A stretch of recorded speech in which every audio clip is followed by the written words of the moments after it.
Washington Journal continues. Outgoing Congressman Keith Rothfus has served 3 terms in the House representing Southwest Pennsylvania. He was defeated a month ago today for re-election by Democratic Congressman Connor Lamb. Congressman, yours was one of more than 40 seats that swung from the Republican column into the Democratic column. What lessons should Republicans take from a shift that large? I think, number one, you have to take a look at the general nature of midterms, particularly when you have a party in power. And the American people, I think, do like to have a balance out there. If they see one party getting all the attention, they might say, you know, it's time to make a midterm check. And I think that's what we saw out there. Certainly in Pennsylvania, we had a completely different situation in my district, which was a completely new district with this Pennsylvania Supreme Court deciding to impose a map outside of normal constitutional procedures. And substantially changed my district. So again, I think you have to go district by district, see what happened, see what people were talking about, and many factors were going into any number of different races. I want to get to redistricting, but was this more of a midterm check, more than just a midterm check overall? Dave Wasserman, who obviously follows House races a lot for the Cook Political Report, their House editor there, with a tweet last night saying Democrats' national lead in House votes just surpassed 9.7 million. It's now 8.6%. That's the largest midterm raw vote ever and the largest percentage margin since 1986. You look at what were the Democrats running on? What policy proposals were they talking about? I didn't really hear that much. So I think they were talking about a check. And I think the American people, they see the news, they see all the chaos that they perceive coming out of Washington, D.C. Meanwhile, we were trying to focus on the great economy that we've achieved. We've done what we said we would do with reforming the tax code, with reforming the regulatory environment. We have had significant growth over the last year. Good news for the American people. And there's more than that, though. People are concerned about health care. They're concerned about the direction of health care. We had a proposal last year that we were trying to get out there, communicated to people about more flexibility, more choice, and over a 10-year period, actually reducing premiums, unlike what the regime we have right now. We have increased cost. Remember Chelsea Clinton talking about the crushing cost associated with Obamacare. So that's a big issue that we have to look at going forward. How do we do healthcare reform, continue to do healthcare reform? You know, we maintain protection for people with pre-existing conditions. It's a very important issue for every single family in this country, every family member. Were you able to get that message through? Democrats are running a whole lot of ads on healthcare this cycle. Oh, yeah. And I tried to get our message out as well, because I ran a couple of messages talking about healthcare, the importance of protecting people with pre-existing conditions. We did exactly that expressly in the legislation that we passed. But again, you have a lot of misinformation that was out there about this particular legislation that we had worked on. But the fact remains the same, that we have significant costs associated with health care in this country. I think the people should have more flexibility, more choice. You know, the Affordable Care Act took away the right of people to choose the health care plan that they thought worked for their family. You can have protections in there. You can protect people with pre-existing conditions. But going forward, we have to look at a health care reform package that is going to give more flexibility to people. Democrats also ran a whole lot of ads about Donald Trump. How much blame should he get for losses in the House in 2018? You know, there weren't any ads really about Donald Trump in our district. Again, I think we were focused on the economy. We were focused on the things that we have done, and trying to draw those differences that we have between the parties. Keith Rothfus with us until the top of the hour this morning. If you want to join the conversation, phone lines as usual. Republicans 202-748-8001, Democrats 202-748-8000, Independents 202-748-8002. 3 terms, 6 years in Congress. What's your biggest accomplishment over that time? It's been a remarkable 6 years. You take a look at the economic reforms that we did over the last couple of years. I had significant work being done on the Financial Services Committee, providing relief to our community banks. Very proud of the work that we did there. I actually did a piece of legislation that restored the right for seniors to switch their Medicare Advantage plans. That's going to be effective this coming year. So if seniors choose the wrong plan in this open enrollment season that we're just wrapping up right now, they have another crack at it from January 1st to March 31st to get back into a plan that they would like to have. Working with constituents across the district, solving those cases that you have with veterans, with seniors who are concerned about a benefit that they've earned. So it's been a remarkable 6 years. Is there one constituent case in particular that you remember? You know, there was a case where we got a call from a constituent who was having an issue with Medicare and getting a prescription authorized. This was just a couple days before Christmas.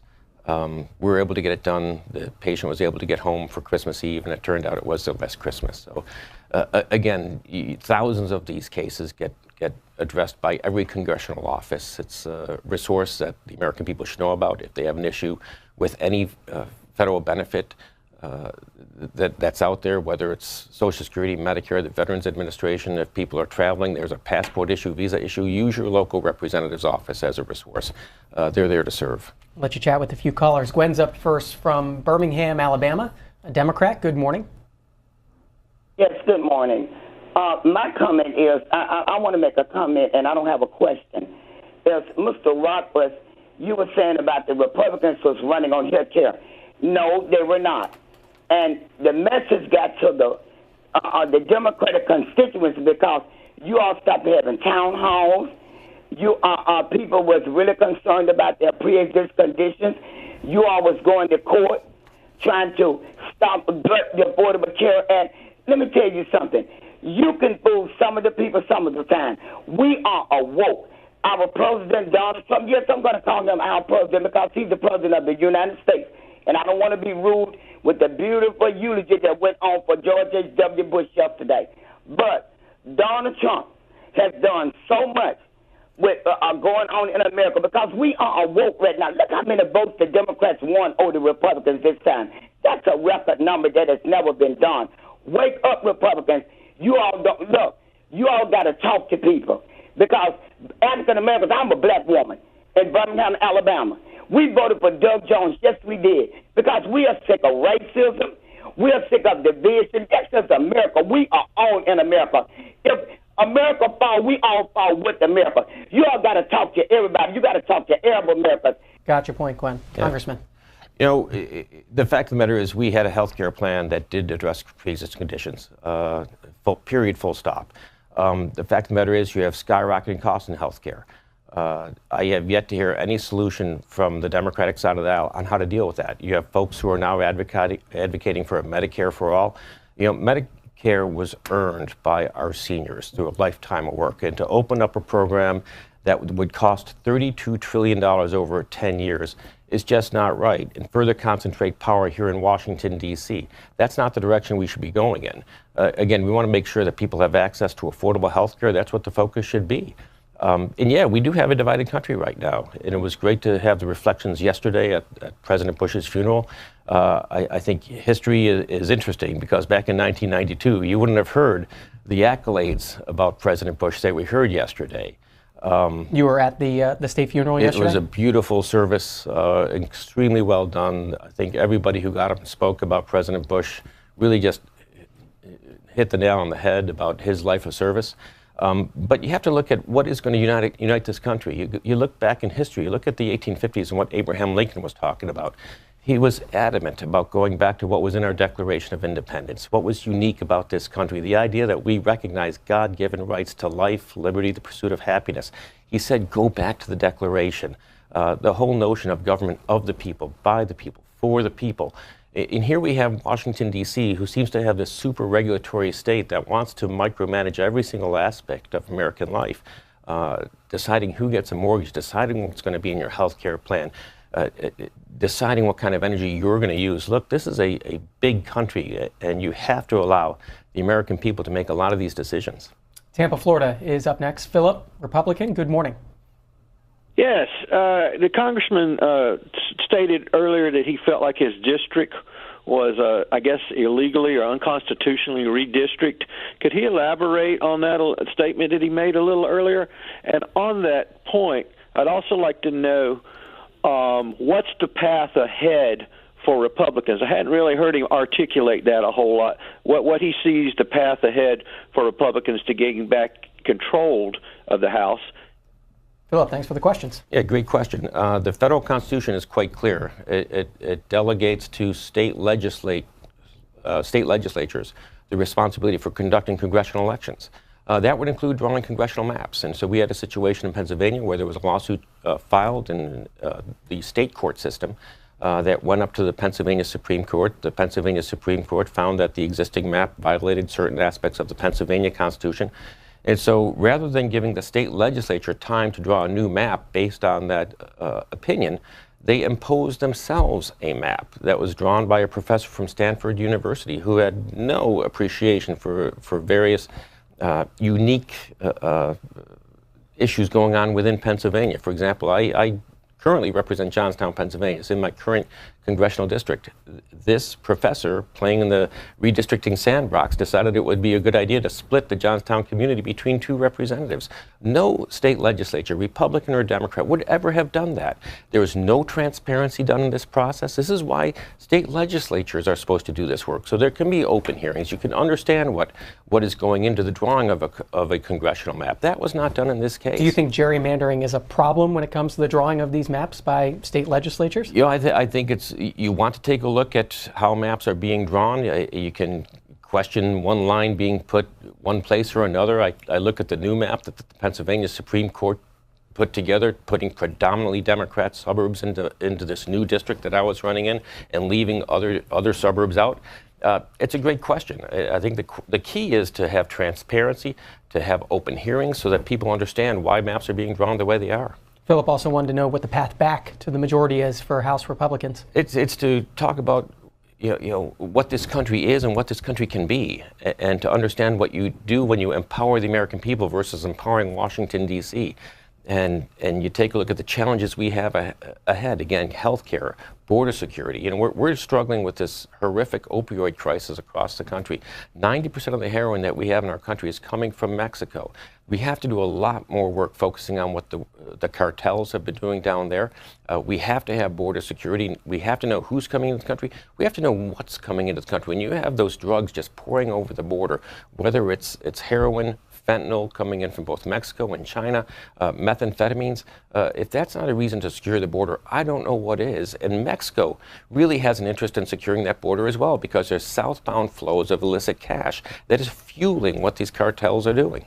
To the Keystone State, Eric is in Erie, independent. Go ahead. Good morning, gentlemen. Representative Rothfus, I'd like to ask you a question. It has a little bit of a qualifying preamble, but given your district being immediately south of the one that I moved into and invested in about a decade ago, you might be really able to answer this honestly for me, because I've been puzzled in my time in Erie as a transplanted New Yorker who lived in Florida, Colorado, and New Jersey. Given that these districts in western Pennsylvania do very often go for Republicans, I wonder if you'd be willing to speculate or speak what you know on how and why that is, given that these areas are very high percentage social services recipients, a lot of retirees, people living on those kinds of fixed incomes, those sorts of things, because I had spoken to my peers in Erie for 8 or 9 years about how I perceived their community to be pretty racist, kind of Jim Crow, had a very clear red line segregated areas that confused me. I hadn't seen that in other places. And then lo and behold, almost a year ago to the day in USA Today, Erie got the distinction of being the worst city in America to be black in. They rated them, 1 through 5, and Erie got number 1. The homicide rate is setting a record here in Erie this year. My property values have been nosediving since about 15 minutes after I bought them in 2009. And it's just puzzling to me how there is a Republican foothold in such places. Is it that the kinds of people that should be voting aren't? Is it actually that racism really does factor into people's voting and they're identifying with those elements in the Republican Party that are pretty overtly willing to express some racist leanings? We'll take the question, Eric. I've always run my campaigns about the idea of getting every American back in the game again. Too many people have been marginalized or sidelined in our country. And if we want this country to work, I look at the challenges we have ahead, making sure that we're meeting the moral obligation we have for Medicare, making sure we meet our obligations on Social Security. We need as many people working as possible. That means everybody. And to go out to the highways and the byways and talk about the opportunity that we need to have out there. That's one of the things I'm very excited about, is the Opportunity Zone program that we have in the tax bill.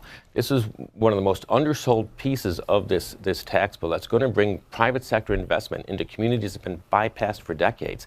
That's what we should be focusing on.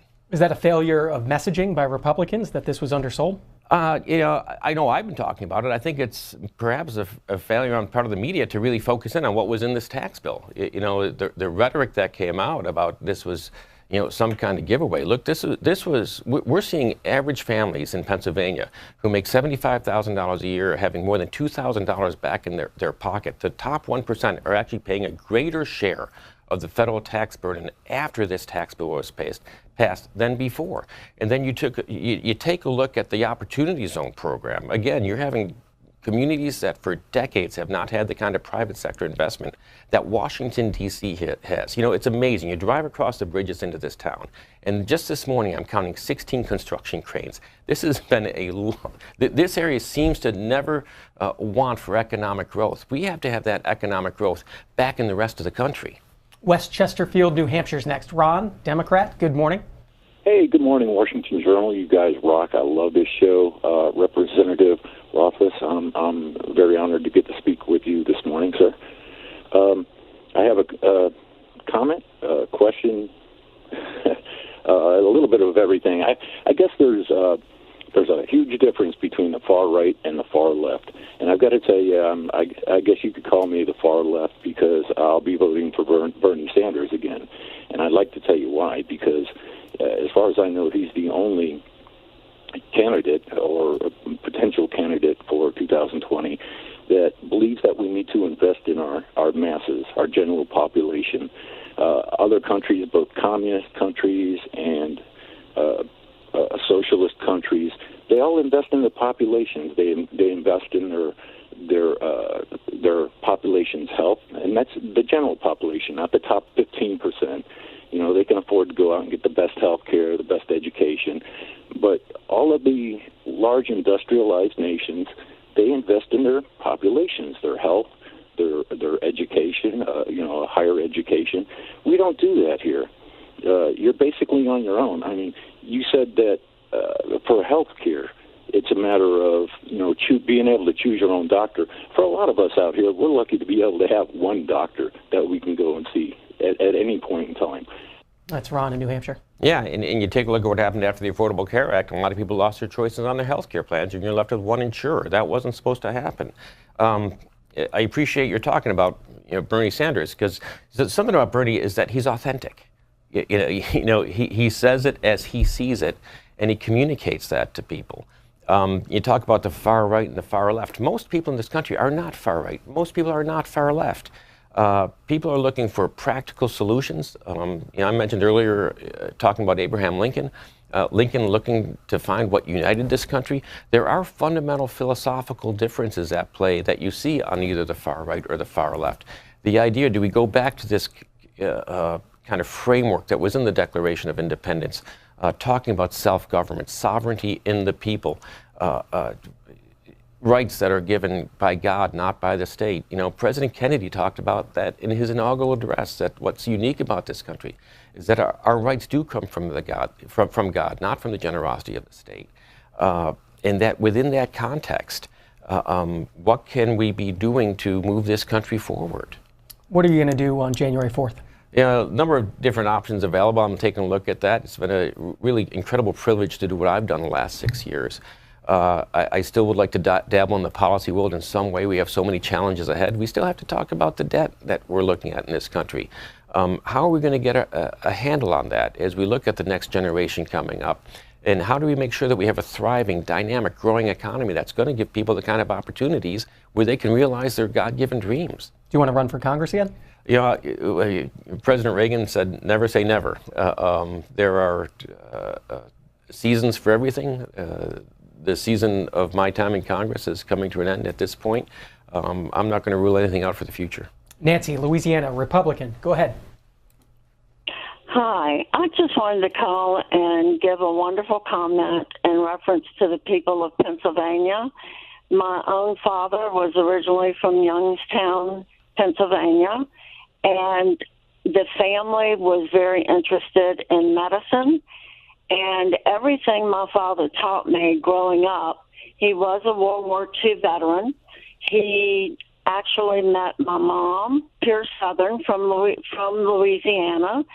And the thing is that what he taught me my entire life is that there are people out there that have no way of helping themselves, that it was up to me to take care of those who could not speak or, do for themselves. So you come from a state that has a fantastic history. And I just wish everyone would look at this country as a piece of everyone from Pennsylvania, the good people from Louisiana that obviously are still in need of a lot of help. You look at Texas going through another horrible hurricane. You look at the West Coast with the fires. I mean, we all live in this United States of America, and coming from a baby boomer at the bottom. But when my father and my mother spoke about being of fair mind, my dad owned his own pharmacy. Unfortunately, when he passed away, he was owed over $50,000. He didn't care. Nancy, thanks for the call from Louisiana, sharing your family story. Yeah, it's a great story. And a nice advertisement for Pennsylvania as well. It is the Keystone State. It's where America started. It's where we had the signing of the Declaration of Independence in Philadelphia back in 1776. Western Pennsylvania, I argue, built the nation. You look at the industry that we had there in the 19th and early 20th centuries. And that Western Pennsylvania, I think, is a big part of rebuilding this country. When you look at the different business groups that we have there, whether it's on financial services, manufacturing, technology, education, really world-class educational institutions, world-class healthcare. So Western Pennsylvania is a unique place, and it's been a real privilege to be able to represent it. Short on time, long on calls. William's waiting in Georgia, a Democrat. Good morning. Morning. Morning, William. I got two short questions. I'd like to know what happened to the 50 or 100,000 Kurds that he left hanging out in Iraq, and what happened to Mr. Dan Quayle. That's all I've got, and I'll hush and listen. Well, yeah, I mean, you go back to the history, you go back to the first Iraq War, and there was debate at the time about, do you go beyond liberating Kuwait? There was a decision made not to go into Iraq. There was a no-fly zone established that was pretty much held between the time of the end of the first Gulf War and the Iraq invasion in 2003. In response, in part, to what was happening with the Kurds. The Kurds have been a tremendous ally to this country over the last number of years, and we want to make sure that they're going to be protected going into the future. Dan Quayle was at the funeral. We had the vice presidents lined up behind the presidents, and it was interesting because somebody made the point that the only vice president who has served since 1977, who was not in that lineup, was President George H.W. Bush. 60 seconds left. What happens 15 days from now when we hit that next government funding deadline, if in fact this 2-week extension does get passed today? Yeah, well, we got to get to work. There's the balance of the appropriations bills need to be passed. The president has been insistent on the need for border security. I echo that concern. Again, I take a look at it from a drug perspective and what's been coming into this country, both northbound into this country and southbound into Mexico.